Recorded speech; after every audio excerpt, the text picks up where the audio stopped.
Bonjour tout le monde. Aujourd'hui, c'est le CREC qui se déplace chez un de nos intervenants, Pierre Gallet. Bonjour. Bienvenue. Alors, je vais laisser Pierre présenter son activité. Et Alors, je t'en alors prie. nous on est parti il y a déjà fort longtemps, une trentaine d'années. Une trentaine d'années, j'ai repris de mon père une exploitation un petit peu agricole, légèrement maraîchère, avec un tout petit peu de fleurs et d'horticulture. On est parti sur de la production pure pour faire de la vente directe. Et en fait, toute notre production est vendue directement au privé. Très bien. Et quand le confinement a commencé, la crise a commencé en mars l'année dernière, c'est le thème de la soirée, de demain, puisque on enregistre la veille, Un jour 24 heures avant. avant pile, un jour avant. Eh bien, quelle innovation, quelle initiative, s'il y en a eu, a été prise par l'exploitation? Alors, ce qui s'est passé, c'est qu'ils ont fermé les marchés du jour au lendemain, comme vraiment du jour au lendemain. Et j'avais une équipe de jeunes sous la main du marché qui pouvaient nous aider. Ce qui s'est passé, c'est que les clients se sont retrouvés un petit peu coincés. Et là, d'un coup, il y a des gens qui nous ont demandé, vous ne pourriez pas livrer, on est coincés, on est à la maison.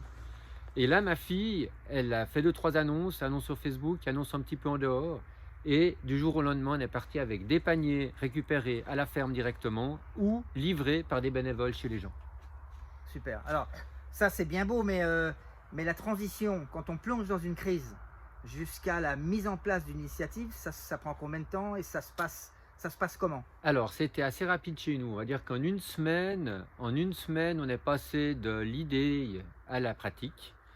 Et on a eu beaucoup de chance d'avoir en fait des gens qui sont venus se proposer. J'ai du temps, je suis prof, je suis coincé.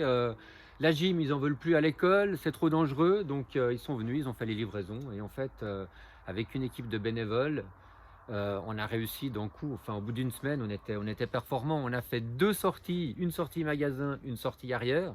Et en fait, on a utilisé tous les locaux de l'entreprise. Magnifique. Et alors, la deuxième question qui sera posée à tous les intervenants, donc ce soir, c'est qui a eu l'idée de la mettre en place?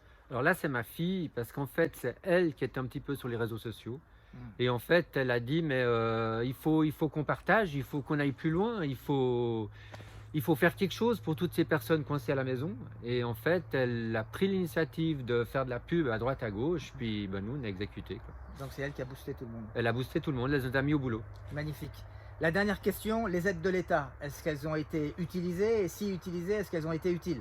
Alors, chez nous, on va dire ceux qui faisaient les marchés, mais qui avaient que ce rapport-là, ils ont demandé les aides de l'État. Nous, ben, vu qu'on avait déjà trop de boulot, donc on n'allait pas demander d'aide du tout, on a fait face avec nos propres moyens. Et on est bien content, on n'a pas eu de soucis. Magnifique. Voilà, on revient, là on s'est mis un petit peu à l'extérieur. Tu nous as pas dit grand-chose sur l'entreprise, sur l'exploitation. Dis-nous-en un petit peu plus, il nous reste 2 minutes avant que notre président sonne la cloche et nous interrompe dans cet entretien. Alors, l'entreprise a 35 hectares à peu près de culture, dont 6 hectares de maraîchère et 4 hectares de fleurs. Et sous abri, tunnel, on a à peu près un demi-hectare. Voilà, ça donne une idée. Au niveau de la production, énormément de culture pleine terre. Aucune culture hors sol chez nous. Combien d'employés? On est une quinzaine à plein temps. Combien de véhicules? À peu près. 7-8. D'accord. Et quel est le pourcentage de la production plein air et puis sous serre? Alors la majorité, c'est plein air, vu qu'on a un demi-hectare de tunnel par rapport à 30 hectares. Super. Merci beaucoup. Voilà, merci.